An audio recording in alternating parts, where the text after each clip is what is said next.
আমাদের নামাজ, আমাদের রোজা, আমাদের ইবাদত, এগুলোকে মিজানের পাল্লায় উঠালে কোনো ওজনই হবে না। তবে আমাদের একটা কৌশল জানা আছে, আমরা আল্লাহর রহমতের ভিখারি। আমরা সেদিন আগেই গুনার স্বীকৃতি দিয়ে দেব। আমরা বলবো, আল্লাহ তুমি প্রশ্ন করার আগে তোমার একটা কথা বলি, আমার কিছু জিজ্ঞেস করো না, আমি সব করেছি। এমন কোন পাপ নাই যে পাপ আমারে দিয়ে হয় নাই। তোমার রহমত দিয়ে তুমি জান্নাতে পাঠাবা, তোমার দয়ায় জান্নাতে যেতে চাই, আমল দিয়ে না। পারবেন বলতে? কিয়ামতের দিন আমরা বলবো, আল্লাহ আমার আমল দিয়ে জান্নাত চাই না, আমি তোমার দয়া দিয়ে জান্নাত চাই। তোমার দয়া ছাড়া আমার কোনো উপায় নাই। আল্লাহরে বলেন, আল্লাহ তুমি আমার রব, তুমি আমার সব। আল্লাহ আমি ছাড়া এই জমিনে তোমার গোলামের অভাব নাই, তুমি ছাড়া আমার দ্বিতীয় কোনো রব নাই। এ কথা বলে চোখের পানি ছেড়ে আল্লাহরে স্বীকৃতি দেন, আল্লাহ আমি পাপী। আল্লাহ এই জমিনে আমার চেয়ে বড় পাপী আর কেউ নাই।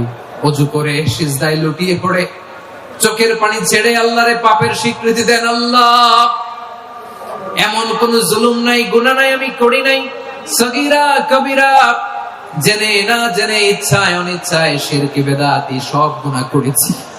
আল্লাহ আকাশের নিচে জমিনের উপরে আমার চেয়ে বড় গুনাহগার আর কেউ নাই।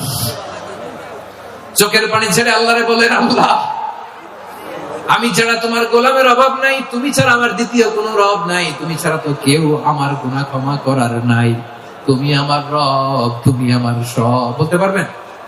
এই তাকরীর আমার পটুয়াখালীর ভাইয়া, এই স্বীকৃতিটা দেখতে আল্লাহ বড্ড ভালোবাসেন। কারণ আমরা সবাই গুনাহগার, আমরা সবাই কি? বিশ্বনবী বলেন, কুল্লুকুম খাত্তাউন, বানি আদম তোমরা সবাই পাপী। সবাই কি? সবাই পাপী। আমরা সবাই পাপী। আপন পাপের বাটখারা দিয়ে অন্যের পাপ মাপি। আমরা যে পাপী এটা ভাবতে মনে চায় না কারো, খালি অন্যের পাপ দেখি আমরা, এটা ভুল। ওর এই পাপ, ও পাপী, ও জালেম, ও জাহান্নামী, এরকম একটা টেন্ডেন্সি। আমার যে কি হালাত এটার খেয়াল নাই। খেয়াল করতে হবে যে আমি সবচেয়ে বড় পাপী, ঠিক কিনা বলেন? পাপ করি নাই এমন কেউ আছি? হ্যাঁ আছি। কেউ না জানলেও জানে কে আমার পাপের ঘটনা? পৃথিবী না জানুক আমি তো জানি, আমি কি পাপ করেছি। হায় ও আমার কলেজার টুকরা ভাইয়েরা, মাথাটাকে নিচু করে জীবনের সব গুনার ফিরিস্তিগুলো একটা একটা করে স্বীকার করে আল্লাহরে বলেন, আল্লাহ আমি পাপী। আল্লাহ আমার চেয়ে বড় পাপী এই দুনিয়াতে কেউ নাই। আকাশের নিচে জমিনের উপরে আমার চেয়ে বড় পাপী কেউ নাই। একটা একটা করে আল্লাহ স্বীকার করি আমি পাপী। সব পাপের স্বীকৃতি দিলাম। পৃথিবী না জানুক আমি তো জানি, আমি কি পাপ করেছি। হায় আমার পাপের করলে বিচার, বাঁচার আমার নাই উপায়। দয়াময় তুমি মাফ করো আমায়, মাফ করো আমায়। আল্লাহ তাআলা যদি দয়া করে আমাদেরকে মাফ না করে, আমাদের বাঁচার কোনো উপায় নাই। আপনি কি ভেবেছেন আপনার নামাজ দিয়ে আপনি জান্নাতে যাবেন? আপনি তাহাজ্জুদ গুজার, সেজদা দিতে দিতে কপালে দাগ ফেলেছেন, এটা আপনারা জান্নাতে নেবে না। আপনি এলাকার সবচেয়ে বড় হাতেনতাই দানশীল, এই দানের ভরসায় বসে আছেন, কশিন কালো না। আমাদের নামাজ, আমাদের রোজা, আমাদের ইবাদত, এগুলোকে মিজানের পাল্লায় উঠালে কোনো ওজনই হবে না। তবে আমাদের একটা কৌশল জানা আছে, আমরা আল্লাহর রহমতের ভিখারি। আমরা সেদিন আগেই গুনার স্বীকৃতি দিয়ে দেব। আমরা বলবো, আল্লাহ তুমি প্রশ্ন করার আগে তোমার একটা কথা বলি, আমার কিছু জিজ্ঞেস করো না, আমি সব করেছি। এমন কোন পাপ নাই যে পাপ আমারে দিয়ে হয় নাই। তোমার রহমত দিয়ে তুমি জান্নাতে পাঠাবা, তোমার দয়ায় জান্নাতে যেতে চাই, আমল দিয়ে না। পারবেন বলতে? কিয়ামতের দিন আমরা বলবো, আল্লাহ আমার আমল দিয়ে জান্নাত চাই না, আমি তোমার দয়া দিয়ে জান্নাত চাই। তোমার দয়া ছাড়া আমার কোনো উপায় নাই। কারণ আল্লাহ যদি বিচার করে বাঁচার কারো উপায় নাই। আল্লাহ যদি বলে ফেলেন তুই এটা করলি কেন, ওখানে গেলি কেন, কোরআনে 1000 বার নিষেধ করলাম তারপরেও এই পাপে জড়ালি কেন, এরকম প্রশ্ন ছুড়ে দিলে আমার উত্তর আছে? বাঁচার কোন উপায় আছে? রোজ হাসরে হে আল্লাহ আমার করোনা বিচার, আল্লাহ করোনা বিচার, বিচার চাহি না তব দয়া চাই, এ গুনাহগার আল্লাহ করোনা বিচার। আপনার আমল দিয়ে জান্নাতে যাবেন? কি দিয়ে যাবেন? আল্লাহর দয়া দিয়ে। আল্লাহর রহম আর দয়া ছাড়া কেউ জান্নাতের চেহারাও দেখতে পাবে না। আমার প্রিয় ভাইরা, এই দোয়া আল্লাহর কাছে পছন্দনীয় হওয়ার কারণ 3টা। দোয়ার প্রথম অংশে আছে তাওহীদ, আল্লাহর একত্ববাদের ঘোষণা। এই দোয়ার দ্বিতীয় অংশ আছে তাসবিহ, আল্লাহর প্রশংসা সূচক বাণী। এই দোয়ার 3 নাম্বার অংশ পাপের স্বীকৃতি। তাহলে আমরা সবাই গুনাহগার, আমরা আল্লাহর কাছে পাপের স্বীকৃতি দিয়ে বলবো, ও আল্লাহ ইন্নী কুনতু মিনাজ জালিমিন, আমরা জুলুম করেছি, পাপ করেছি, অন্যায় করেছি, আল্লাহ বুঝতে পারি নাই, শয়তানের ওয়াসওয়াসায় পড়ে, বন্ধুর পাল্লায় পড়ে, নফসের খায়েশ মেটাতে যে আল্লাহ করে ফেলেছি। তুমি গুনাহ না মাফ না করলে আমাদের গুনাহ মাফ করার দ্বিতীয় কেউ নাই, ঠিক কিনা বলেন?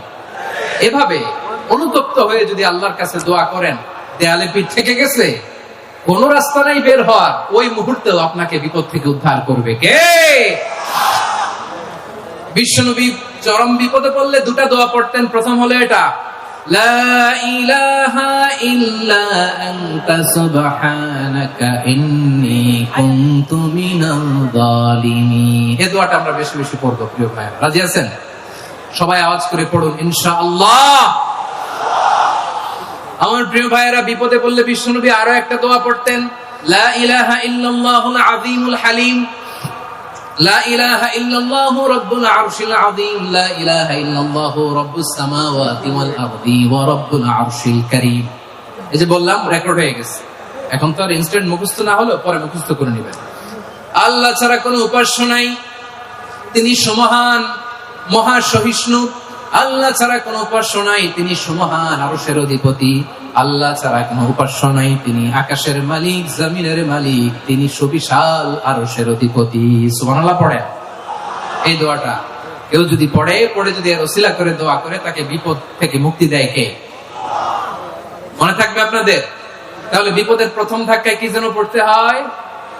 ইন্না লিল্লাহ। তারপরে কি বলে আল্লাহর কাছে নিজেকে সঁপে দিতে হয়? দেয়ালে পিঠ থেকে গেলে লা ইলাহা ইল্লা আনতা সুবহানাকা ইন্নী কুনতু মিনাজ জালিমিন। 2 নম্বর হচ্ছে লা ইলাহা ইল্লাল্লাহুল আযীমুল হালিম, লা ইলাহা ইল্লাল্লাহু রাব্বুল আরশিল আযীম, লা ইলাহা ইল্লাল্লাহু রাব্বুস সামাওয়াতি ওয়াল আরদি ওয়া রাব্বুল আরশিল কারীম। মনে থাকবে? ইনশাআল্লাহ বলেন সবাই, আওয়াজ করে সবাই ইনশাআল্লাহ। অনেক সময় এমন হয়, হঠাৎ বিপদের সম্মুখীন হই আমরা, রেডি হয়ে বের হয়েছে অফিসে, হঠাৎ অ্যাক্সিডেন্টে পড়ে যাই, হঠাৎ পেটের ব্যথায় অজ্ঞান, এরকম হয় না? আপনাদের হয় না?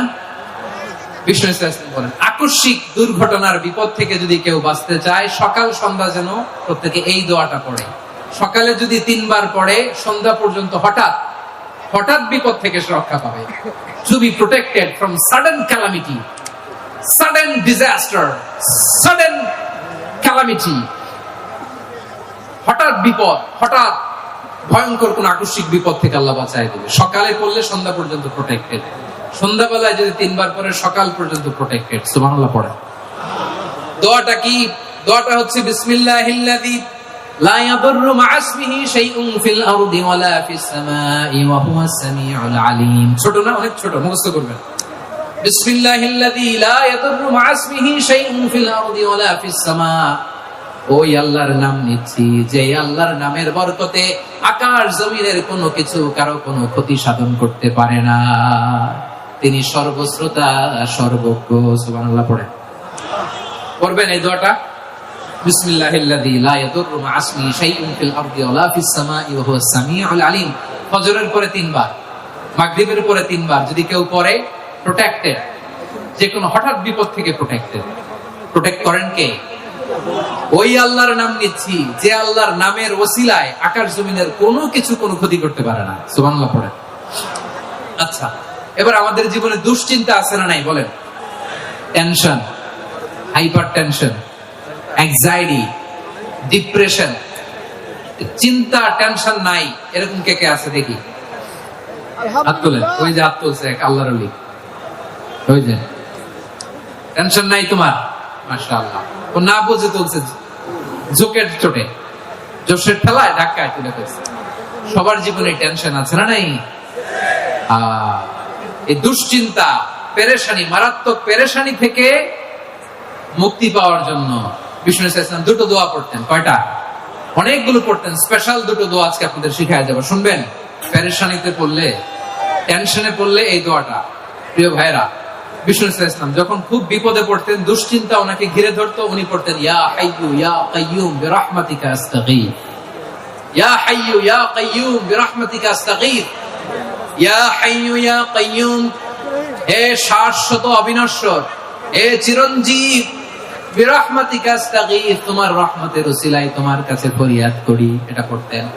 আবার আরেক বর্ণনায় এসেছে ইয়া হাইয়ু ইয়া কাইয়ুম বিরহমাতিকা আস্তাগীথ আসলিহ লি শা'নি কুল্লাহু ওয়া লা তাকিলনি ইলা নাফসি তারফাতা আইন। আসলিহ লি শা'নি কুল্লাহ, আল্লাহ আমার সবকিছু আপনি সেটেল করে দেন। আমাদের সব ঝামেলা সেটেল করে দিতে পারে কে? আমরা তো সেটেলমেন্টের জন্য এসপি সাহেবের কাছে যাই, ডিসি সাহেবের কাছে যাই, অমুক ভাইয়ের কাছে যাই, তমুক ভাইয়ের কাছে যাই। এই দোয়া পড়লে আরশের উপর থেকে আপনার ম্যাটার সেটেল করে দিবে কে? তাহলে পড়বেন ইয়া হাইয়ু, হে চিরঞ্জীব। হাইয়ু মানে চিরঞ্জীব, যিনি চিরকাল বেঁচে থাকবেন, মরবেন না। আল্লাহ মরবেন? তার কোনো লয় আছে? ক্ষয় আছে? সূরা রহমানে আল্লাহ বললেন কুল্লু মান আলাইহা ফানি ওয়া ইয়াবকা ওয়াজহু রাব্বিকা যুল জালালি ওয়াল ইকরাম ফাবিআইয়ি আলাই রাব্বিকুমা তুকাযিবান। জমিনে যা আছে সব ফান, ভ্যানিশ হয়ে যাবে, নিশ্চিহ্ন হয়ে যাবে, শেষ হয়ে যাবে, সব বিলুপ্ত হয়ে যাবে, একজন ছাড়া। জোরে বলেন তিনি কে? ইয়া হাইয়ু। আমার সাথে আওয়াজ করে পড়েন ইয়া হাইয়ু ইয়া কাইয়ুম ইয়া হাইয়ু ইয়া কাইয়ুম বিরহমাতিকা আস্তাগীথ আসলিহ লি শা'নি কুল্লাহ ওয়া লা তাকিলনি ইলা নাফসি তারফাতা আইন। এভাবে দোয়া করলে আপনাকে বিপদ মুক্ত করবে কে? এই দোয়াটা কেন পছন্দ আল্লাহর কাছে? কারণ এখানে আল্লাহর দুইটা সুন্দর নাম আছে, গুণবাচক নাম, আল হাই, আল কাইয়ুম। এই দুটো নাম আছে এখানে। আবার এই দুইটা আয়াতুল কুরসির অংশ। আয়াতুল কুরসির শুরু তো এটা আছে না নাই? হ্যাঁ, আছে না নাই? 3 নম্বর কারণ এটা ইসমে আজম। কোন দোয়াটা ইসমে আজম? যে দোয়া ওসিলায় দোয়া করলে আল্লাহ দোয়া ফেরায় না। অনেকগুলো মত আছে, সবচেয়ে ভ্যালিড মত হচ্ছে এটা, ইয়া হাইয়ু ইয়া কাইয়ুম। এর ওসিলা দিয়ে দোয়া করলে দোয়া কবুল করে কে? 2 নম্বরে বিশ্বনবী মারাত্মক বিপদে পড়লে আরেকটা দোয়া পড়তেন, আল্লাহুম্মা ইন্নী আবদুক। আগে দোয়াটা পড়ি, শুনেন।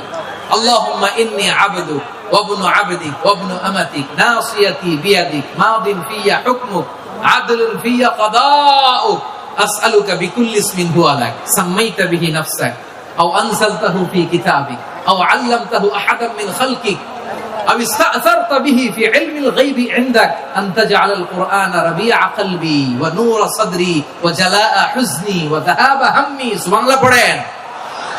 বিষ্ণু বলতেন আল্লাহুম্মা ইন্নী আবদুক, ও আল্লাহ আমি আপনার গোলাম, ওয়া ইবনু আবদিক, গোলামের ঘরের গোলাম, ওয়া ইবনু আমাতিক, বাদীর ঘরের গোলাম। মানে আল্লাহ আমি আপনার গোলাম। আমার বাবা আব্দুল্লাহ ছিল আপনার গোলাম, আমার মা আমিনা ছিল আপনার বাদী। মানে আমরা গোলাম বংশের, সব গোলাম। নিজেরা এর চেয়ে আর ছোট করে আল্লাহর কাছে উপস্থাপন করা যায় আমার ভাইরা? কথা কি বুঝতেছেন? নিজেকে এর চাইতে ছোট, নগণ্য আর তুচ্ছ করে আল্লাহর সাথে প্রেজেন্ট করা যায়? বিশ্বনবী বললেন ও আল্লাহ আমি আপনার গোলাম, গোলামের ঘরের গোলাম, দাসীর ঘরের গোলাম, নাসিয়াতি বিয়াদিক, আমার মাথার চুলের ছুটি আপনার হাতের মুঠোয়। আপনি ডানে টান দিলে আমি ডানে যেতে বাধ্য, আপনি বাঁয়ে টান দিলে বাঁয়ে যেতে বাধ্য। সুবহানাল্লাহ বলেন। পিছনে দু একজন ভাই দাঁড়ালেন কেন? হ্যাঁ, বসুন। জায়গা চেঞ্জ করতেছে, সেই দুপুর থেকে বসে আছে, আমি জানি। মাশাআল্লাহ, কেউ দু একজন বেরিয়েছে, গ্যাপ পূরণ করতেছে। মাশাআল্লাহ পড়েন সুবহানাল্লাহ, আলহামদুলিল্লাহ, লা ইলাহা ইল্লাল্লাহু মুহাম্মাদুর রাসূলুল্লাহ সাল্লাল্লাহু আলাইহি ওয়াসাল্লাম। বিশ্বনবী বললেন, আল্লাহ আমার মাথার চুলের ঝুঁটি আপনার হাতের মুঠোয়। আচ্ছা, এইভাবে কাকে ধরা হয়? যে খুব ছোট, ঠিক কিনা? নিজেকে কত ছোট করলেন বিশ্বনবী।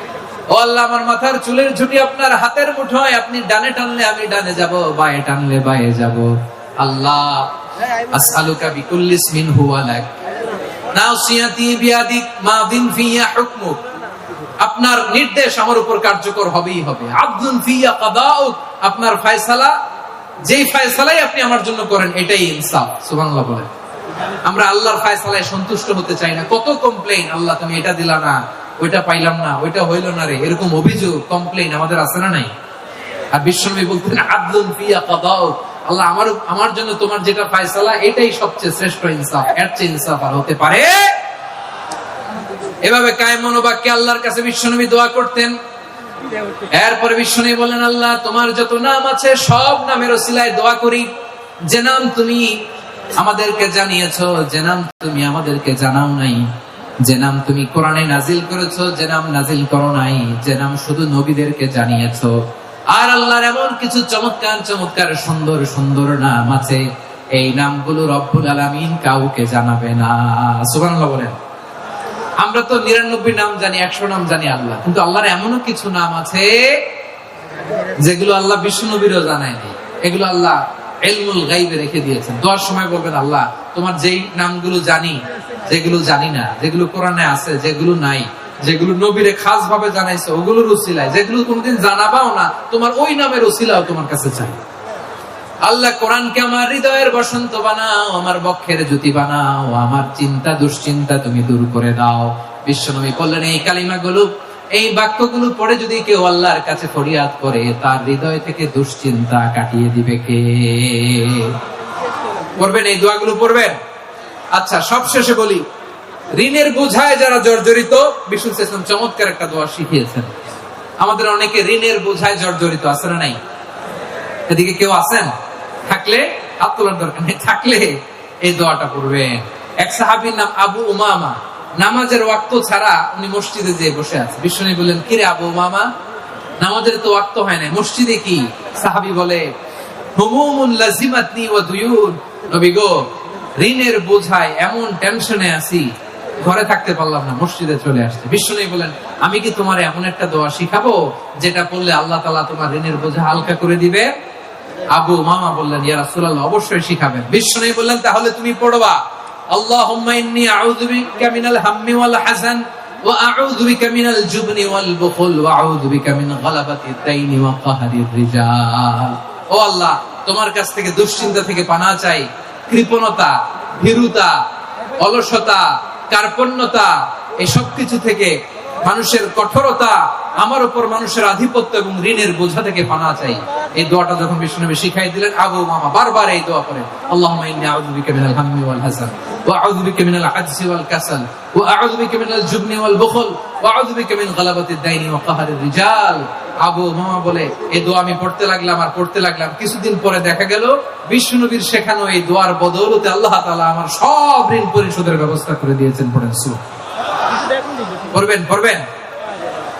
আমার প্রিয় পটুয়াখালীর ভাইরা, বিশ্বনবীর জামাতা সাইয়্যিদিনা আলী রাদিয়াল্লাহু তাআলা আনহুর কাছে এক লোক এসে বলে, হে আলী, ঋণের বোঝায় আমি জর্জরিত, আমার কিছু অর্থ দিয়ে সাহায্য করুন। সাইয়্যিদিনা আলী রাদিয়াল্লাহু তাআলা আনহু বললেন, আমি কি তোমার এমন একটা দোয়া শিখাবো যেটা বিশ্বনবী আমাদের শিখিয়েছেন? এই দোয়া যদি তুমি পড়ো, লাউ কানা আলাইকা মিসলু জাবালিন কাবীরিন দাইনান আদাল্লাহু আনকা, পাহাড় পরিমাণে যদি ঋণের বোঝা হয়, আল্লাহ এটা পরিশোধের ব্যবস্থা করে দিবেন।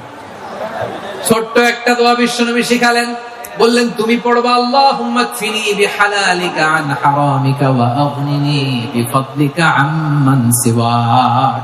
মুখস্থ আছে? হ্যাঁ আছে। আল্লাহুম্মা কফিনি বিহালালিকা আন হারামিক, আল্লাহ তোমার হালাল দিয়ে আমাকে পরিতুষ্ট করো, হারাম থেকে বাঁচিয়ে রাখো, আর তোমার অনুগ্রহে মানুষের মুখাপেক্ষী যেন আমি না হই, আমি যেন সবসময় তোমার মুখাপেক্ষী হই, ওই তৌফিক দিও। সুবহানাল্লাহ পড়েন। এই দোয়া বেশি বেশি পড়লে ঋণের বোঝা হালকা করে দিবে কে? তাহলে প্রিয় ভাইয়েরা, বিপদে পড়লেই প্রথমে কি করবেন?